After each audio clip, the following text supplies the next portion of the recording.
जय जय शङ्कर हर हर शङ्कर जय जय शङ्कर हर हर शङ्कर जय जय शङ्कर हर हर शङ्कर जय जय शङ्कर हर ஸ்ரீ சங்கர சரிதம் தெய்வத்தின் குரல் 5ஆம் பாகம். ஞானியின் சமத்துவம் வேறு, சமூக சமத்துவம் வேறு. இதை வைத்துக்கொண்டு தற்காலத்து சமத்துவ சீர்திருத்தவாதிகள் விபரீதமாக அர்த்தம் பண்ணுகிறார்கள். அதாவது, ஆச்சாரியால் வர்ணாசிரம பேதங்களை ஒழிக்கச் சொல்லிவிட்டார், ஜாதி வித்தியாசமெல்லாம் பார்க்கவே கூடாது என்று காட்டிவிட்டார் என்று சொல்கிறார்கள். அப்படி ஆச்சாரியால் சொல்லவே இல்லை என்பது அவருடைய பாஷ்யங்களை பார்க்கிற எவருக்கும் தெரியும். ஆனாலும் பாஷ்யங்களை பார்த்து டிரான்ஸ்லேட் பண்ணி லெக்சர் பண்ணி டாக்டர் பட்டம் வாங்கினவர்களும் கூட வேண்டுமென்றே தங்கள் நவீன கொள்கைக்கு சாதகமாக இருக்கிறது என்பதால் இப்படி வளைத்து திரித்து பேசுகிறார்கள். இவர்களுக்கு வர்ணாசிரம தர்மம் பிடிக்கவில்லை என்றால் அதற்கு தாங்களும் தங்களைச் சேர்ந்தவர்களும் என்னென்ன காரணம் சொல்ல முடியுமோ அவற்றை சொல்வதுதான் முறையே தவிர, ஆச்சாரியாலை பிடித்து வளைத்து அவர் சொல்லாததை அவர் வாயில் திணிப்பது கொஞ்சம் கூட நியாயமில்லை. ஆனாலும் நாம் நம் பெரியவர்களையெல்லாம் மறந்து போய்விடவில்லையாக்கும். நம்முடைய ஸ்பிரிச்சுவல் ஹெரிட்டேஜை, அதாவது ஆத்மிக பாரம்பரியத்தை ரொம்ப மதிக்கிறோமாக்கும் என்று காட்டுவதாக அப்பப்போ விழாக்கள் செமினார்கள் நடத்துவதில் தலைவர்கள் என்கப்பட்டவர்கள் இந்த சம்பவத்தை சொல்லி ஆச்சாரியால் இக்காலத்தில் ஈக்குவாலிட்டி என்று சொல்வதைத்தான் ஸ்தாபித்திருக்கிறார் என்று ட்ரிபியூட் கொடுக்க, அதாவது புகழஞ்சலி செலுத்த தவறுவதில்லை. நம்முடைய கொள்கையை அவர் சொல்வதாக ஆக்கி ட்ரிபியூட் கொடுப்பதென்றால் அது நமக்கே ட்ரிபியூட் கொடுத்து கொள்வதுதான். வாஸ்தவத்தில் ஆச்சாரியாலும் மற்ற பூர்வீக சாஸ்திரக்காரர்களும் ரிஷிகளும் சொன்ன சமத்துவம் என்ன? சகல ஜீவர்களிடமும் கொஞ்சம் கூட ஏற்றத்தாழ்வே இல்லாத அன்பாகிய மனோபாவ சமத்துவத்தை தான் அவர்கள் சொன்னார்கள். காரியங்களை வைத்து இவருக்கு இன்னின்ன என்று சமூக வாழ்க்கையை ஒழுங்குபடுத்தி கொடுக்கும் வர்ணாசிரமங்களை எல்லாம் அழித்து ஒன்றாக்குவதுதான் சமத்துவம் என்று நினைத்து கொண்டிருப்பதை அல்ல. பல ஜாதிக்காரர்கள் அவரவருக்கும் என்று பல தொழில்களை பண்ணுவதில் சமத்துவம் இல்லை என்று நினைப்பதே தப்பு.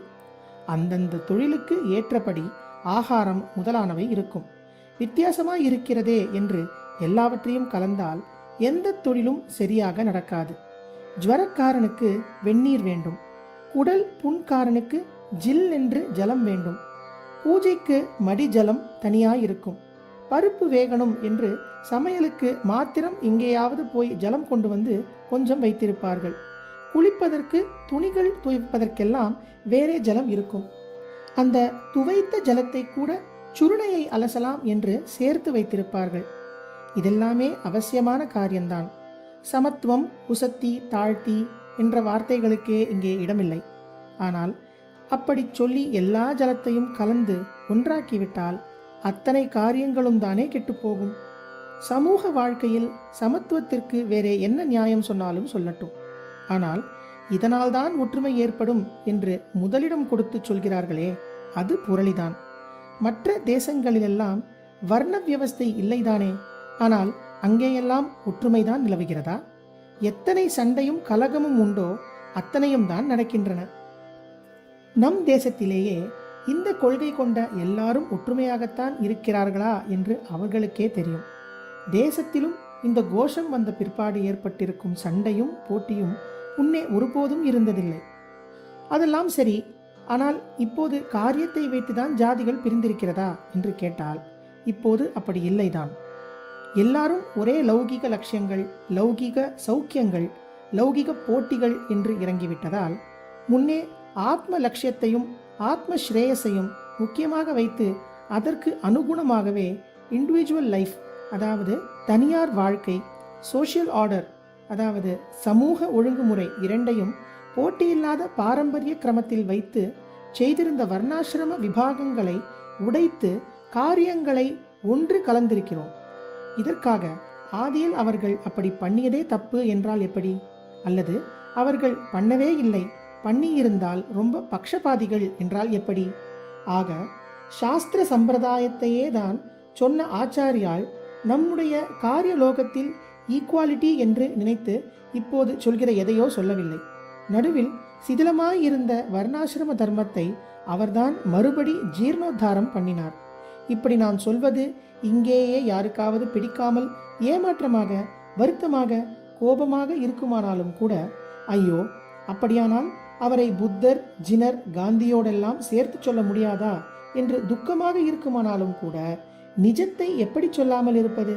நடுவில் பௌத்தத்தால் வர்ண வியவஸ்தைகள் தப்பியிருந்தாலும் பிற்பாடு மறுபடி உறுதியாக ஏற்பட்டே இந்து நாகரீகம் பலம் பெற்றது என்பதிலிருந்து சரித்திரம் அறிந்தவர்களுக்கும் இதுதான் நிஜம் என்பது தெரியும். ஆச்சாரிய பாஷ்யங்களை படித்தவர்களோ திரும்ப திரும்ப அவர் வர்ணாசிரம ரட்சணையை முக்கியமாக சொல்லியிருப்பதிலிருந்து வெளியில் அவர்கள் என்ன லெக்சர் பண்ணினாலும் புஸ்தகம் எழுதினாலும் இதுதான் ஆச்சாரியாலின் நிஜமான அபிப்பிராயம் என்று உள்ளூர தெரிந்து கொண்டே இருப்பார்கள். ஞானியின் சமத்துவம் வேறு, சமூக சமத்துவம் வேறு. நாளை தொடரும். ஜெய ஜெய சங்கர, ஹரஹர சங்கர. ஜெய ஜெய சங்கர, ஹர ஹர சங்கர. ஜெய ஜெய சங்கர, ஹர ஹர சங்கர. ஜெய ஜெய சங்கர, ஹர ஹர சங்கர. ஜெய ஜெய